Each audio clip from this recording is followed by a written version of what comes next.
नमस्कार, मैं हूं आपके साथ मयंक। आज 11 तारीख है। पिछले 12 घंटे के अंदर जो सारे अपडेट्स हैं ईरान, अमेरिका और इजराइल से जुड़े, वो मैं आपको बताऊंगा। लेकिन इस वीडियो की शुरुआत में एक ऐसे मुद्दे से करना चाह रहा हूं जिसको अगर आप इंटरनेशनल मीडिया की बात करें या इंटरनेशनल एक्सपर्ट्स जो हैं वो एक बेहद गंभीर खतरा बता रहे हैं। देखिए, ईरान से ऐसी खबर आई है, माना जा रहा है ईरान को लेकर एक बेहद भयानक साजिश रची गई थी।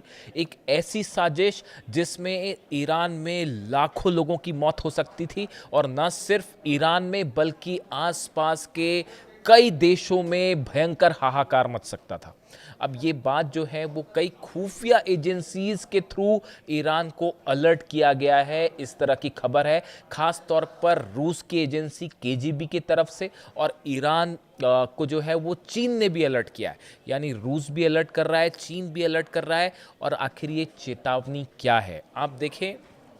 जो हमले हुए ईरान में पिछले, आप 3 से 4 दिन की बात लीजिए, जो हमले होते हैं उन हमले में जिन लोकेशंस को टारगेट किया गया उसमें 3 लोकेशंस ऐसी थी जो इस ओर इशारा कर रहे हैं कि एक बहुत बड़ी साजिश थी। देखिए, हमले होते हैं बुशर पर, हमले होते हैं ईरान और चाइना का रेल लिंक जो है उसके ब्रिज को निशाना बनाया गया, और चाबहार पोर्ट को निशाना बनाया गया जहां पर भारत का 1000 करोड़ से ज्यादा का निवेश।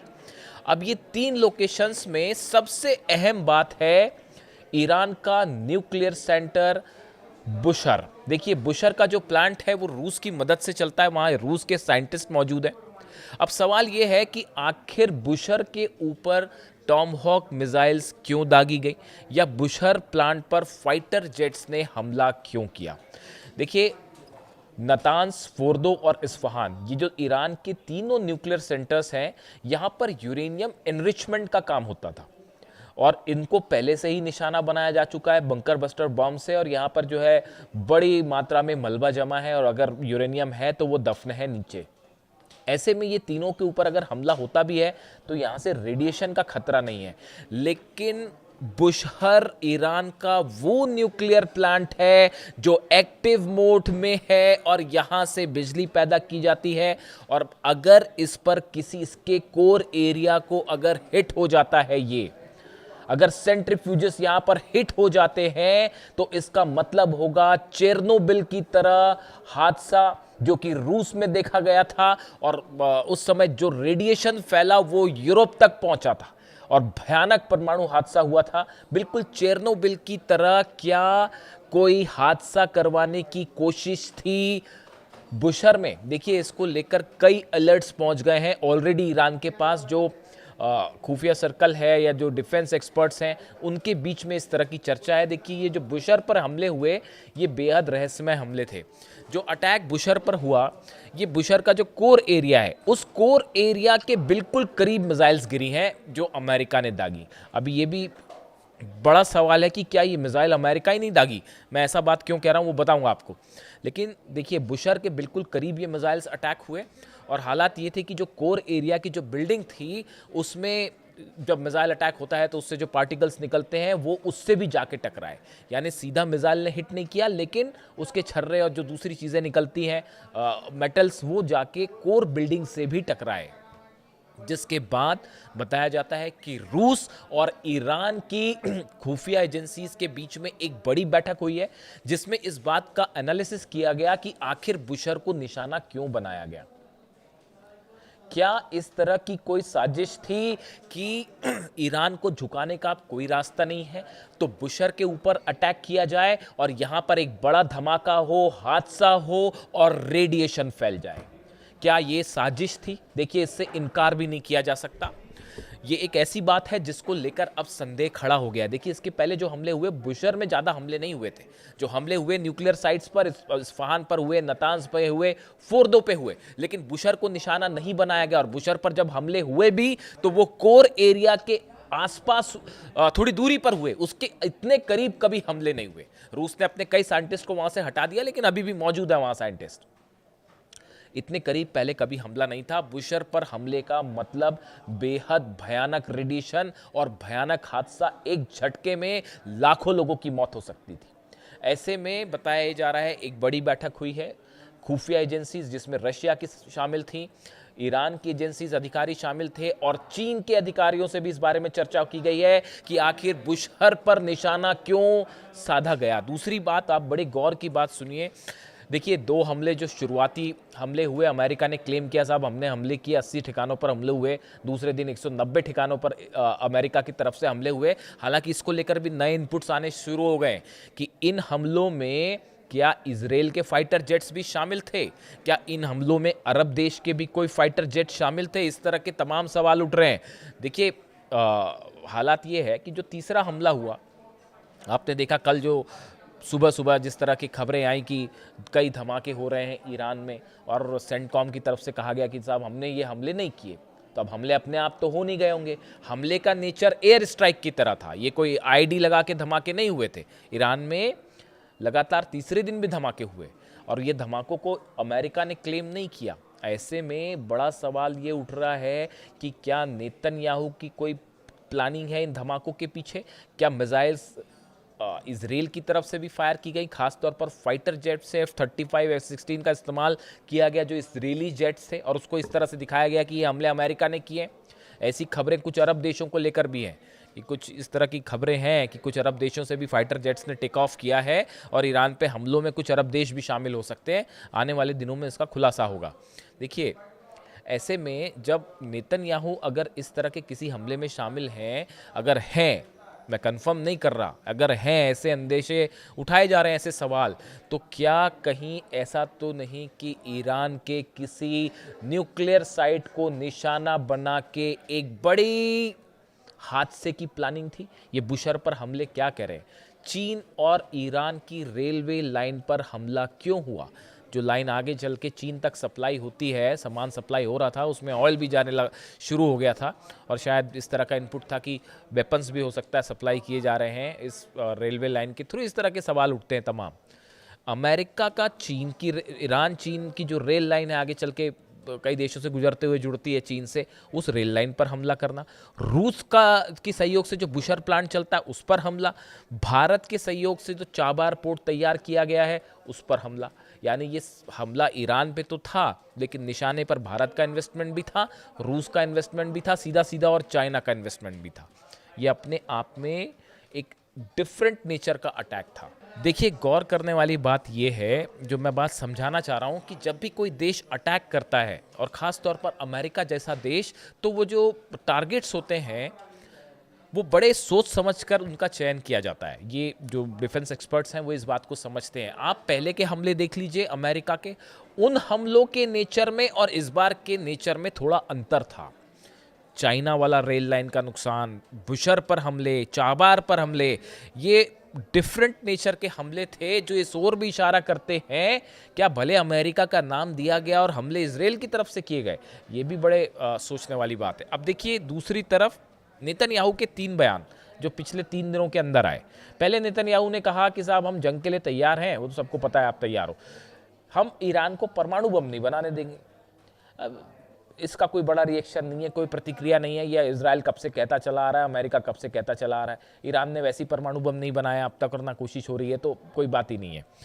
लेकिन दूसरा, फिर देखिए, जब ऐसा लगा कि नहीं ये परमाणु बम वाले बात जो है वो असरदार नहीं है, तो अगले दिन नेतन्याहू क्या कहते हैं कि ईरान जो है वो केमिकल वेपन हो सकता है और ईरान केमिकल वेपन से हमला कर सकता है। यानी अब परमाणु बम वाली बात जब अंतर्राष्ट्रीय स्तर पर रिजेक्ट हो गई, उसका असर होता नहीं दिखाई दे रहा, तो आप केमिकल वेपन पे आ गए। उस तरह के आरोप लगाए जाने शुरू हो गए जो सद्दाम हुसैन पे लगते थे कि भाई वेपन ऑफ मास डिस्ट्रक्शन है, तो केमिकल वेपन है, इस तरह की बात शुरू हुई। नेटो की समिट हो रही थी, उसके बीच में इस तरह के बयान आए।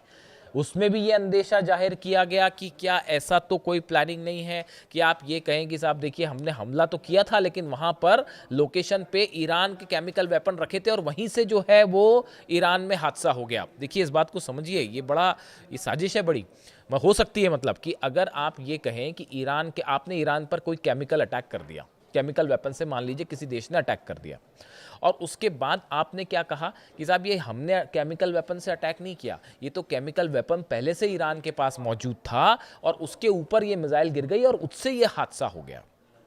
ऐसा भी अंदेशा कई खुफिया एजेंसीज जता रही हैं, तो ये भी अपने आप में एक बड़ी गंभीर बात है। इसके अलावा फिर देखिए नेतन्याहू का तीसरा बयान जो कि कल चर्चा भर छाया रहा, मैंने वीडियो भी बनाया उसमें, कि डोनाल्ड ट्रंप की जान को खतरा है और वापस जाते वक्त जो है ईरान निशाना बना सकता था उनके फ्लाइट को, और फिर उन्होंने फ्लाइट बदली, अपना नए एयरक्राफ्ट पे चेंज हुआ वो, और शटर्स बंद किए गए और तमाम चीज़ें जो थी वो।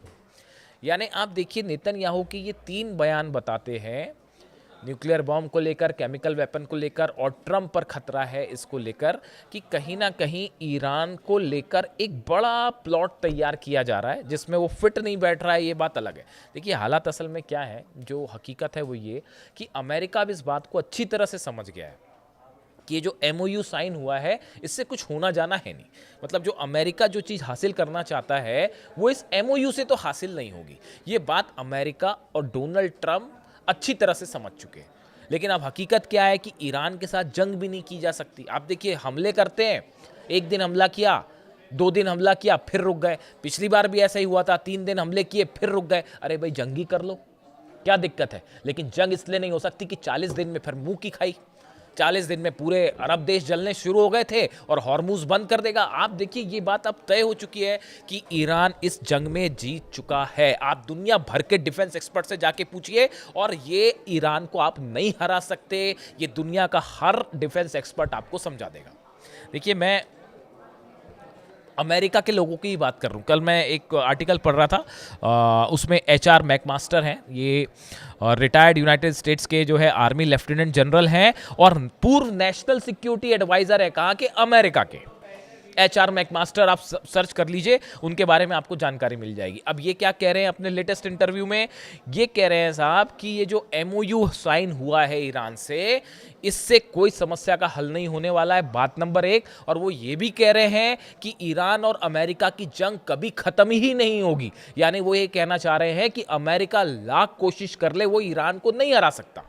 ये कौन कह रहा है, मैं नहीं कह रहा, नहीं तो आप कहेंगे कि मयंक जी कह रहे हैं। कुछ लोग कभी कभी मेरे पे सवाल उठाते हैं। अब ये HR मैकमास्टर है, ये कौन है, फिर से रिपीट कर दूं मैं, retired United states army lieutenant general है, आर्मी के लेफ्टिनेंट जनरल हैं और पूर्व NSA हैं। अमेरिका का नेशनल सिक्योरिटी एडवाइजर होने का आप पद समझ रहे हैं कि किस बड़े पद पे रह चुके हैं साहब। और ये क्या कह रहे हैं कि अमेरिका और ईरान की जंग कभी खत्म ही नहीं हो सकती। यानी कहने का मतलब है अमेरिका ईरान को हरा ही नहीं पाएगा। और वो ये भी कह रहे हैं कि MOU से कुछ नहीं होने वाला, ये वो कह रहे हैं, NSA कह रहे हैं। यही बात हम जो है वो पिछले पता नहीं कब से, जब जंग शुरू हुई थी तभी से हम समझा रहे हैं, बल्कि उसके पहले से समझा रहे हैं, पिछले 2 साल से, कि अगर हम ईरान पर हमला करोगे तो उसका नतीजा ये होगा कि खुद मुंह की खाओगे, होना जाना है नहीं।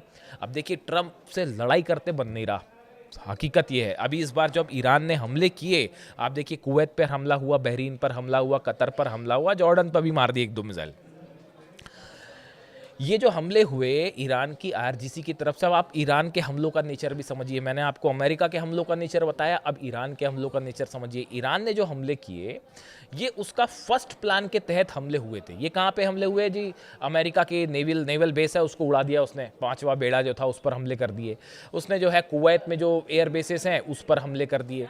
इसके अलावा जो है कतर में एयर बेस है उस पर हमले कर दिए, जॉर्डन में एयर बेस है। यानी टारगेट पे अमेरिकन इंफ्रास्ट्रक्चर और अमेरिकन बेसेस ही थे, वो आम जनता को टारगेट नहीं किया ईरान ने। तो ये पहले स्तर की प्लानिंग थी। जो अहमद वाहिदी कह रहे हैं, ईरान के IRGC प्रमुख जो कह रहे हैं, उनके सोर्सेस से जो खबरें हैं वो खबरें ये हैं कि साहब ये अभी जो हमने हमले किए ये अभी सिर्फ पहले दौर की प्लानिंग थी। अब अगर आप इससे बड़ा हमला करने की कोशिश करेंगे तो उसके बाद फिर क्या होगा, उसके बाद सऊदी के, UAE के, बहरीन के, कतर के सबके गैस प्लांट्स, ऑयल प्लांट जो है वो जलने शुरू हो जाएंगे और ब्रिजेस उड़ने शुरू हो जाएंगे। ये दूसरे लेवल का हमला था। तीसरे लेवल के हमले की तो अभी ईरान ने बात ही नहीं की, वो उसको सरप्राइज ही बनाए हुए है कि तीसरे लेवल का हमला क्या होगा वो मौका आने पर बताया जाएगा। उसका स्पेकुलेशन करना ठीक नहीं है, वो कुछ भी हो सकता है। वो कोई 5 से 10 हज़ार किलोमीटर की रेंज की भी कोई मिसाइल हो सकती है और वो कोई खतरनाक हथियार भी हो सकता है, इसलिए उसके बारे में फिलहाल कुछ नहीं कहा जा सकता। तो देखिए ईरान के इसी प्लानिंग की तहत जिस तरह से ईरान ने जवाब दिया, 80 पर हमले हुए तो 85 पर ईरान ने हमले कर दिए। इन्होंने 190 हमले कर दिए। बताया जा रहा है 190 से ज़्यादा ड्रोन्स और मिसाइल्स फायर की गई हैं अरब में अलग अलग देशों पे। ऐसे में हालात ये हैं कि अमेरिका फ़िलहाल इस पोजीशन में नहीं है कि लंबे समय तक ईरान के साथ जंग कर पाए। खास तौर पर हॉर्मूज में पूरा कंट्रोल ईरान का है। देखिए, लाख कोशिश कर ली अमेरिकी जहाज़ों ने नया रास्ता बनाने की, ओमान के जरिए बिना ईरान की सेना के जानकारी के जहाज़ निकालने की कोशिश की गई। नतीजा क्या हुआ? यूएई के जहाज़ पर हमला हुआ, सऊदी के जहाज़ पर हमला हुआ, पनामा के जहाज़ पर हमला हुआ। ऐसे में हॉर्मूज पर कंट्रोल ईरान का है और इसको किसी भी सूरत में आप जो है ईरान को बाईपास करते हुए तो वहां से जहाज नहीं निकाल सकते, ये बात साफ हो चुकी है। ऐसे में ईरान की तरफ से स्टेटस साफ है। देखिए, इस हमलों ने एक बार फिर, भले बातचीत होती रहे, लेकिन ईरान भी इस बात को अच्छी तरह से जान रहा है कि इस एमओयू का कोई नतीजा नहीं निकलने वाला है और अमेरिका भी इस बात को जान रहा है। अब यही बड़ी इंटरेस्टिंग बात है कि दोनों देश समझ रहे हैं एक दूसरे पर कोई विश्वास नहीं है। दोनों देश समझ रहे हैं कि इस एमओयू से कहीं कोई नतीजा नहीं निकलना चाहता, कोई कहीं पहुंचना नहीं चाहिए।